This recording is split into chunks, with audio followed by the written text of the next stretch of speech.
po nating silipin ang mapang balita.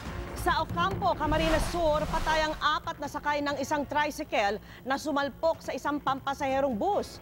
Tapos ay nasagasaan ng truck ang biktima.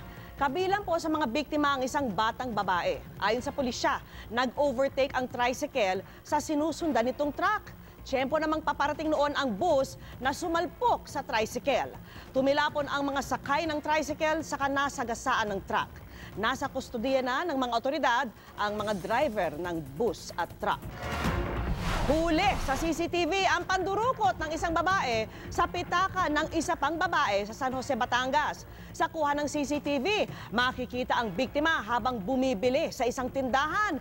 Pabalik-balik naman ang sospek. Nang maglakad na palayo ang biktima, sinundan siya ng sospek at doon na dinukot ang pitaka ng biktima na nakalagay sa isa niyang bag. Mabilis na naglakad palayo ang sospek, tangay ang mahigit 10,000 pisong halaga ng pera pati cellphone. Nahuli din ang isang motorsiklo sa Bangued Abra na 5 ang angkas kabilang ang 3 bata. Sa kuha po ng dashboard camera, nahagip ang lalaking rider at ang babae niyang angkas. Nasa pagitan nila ang 2 bata habang nasa likod naman ng manibela ang isa pa.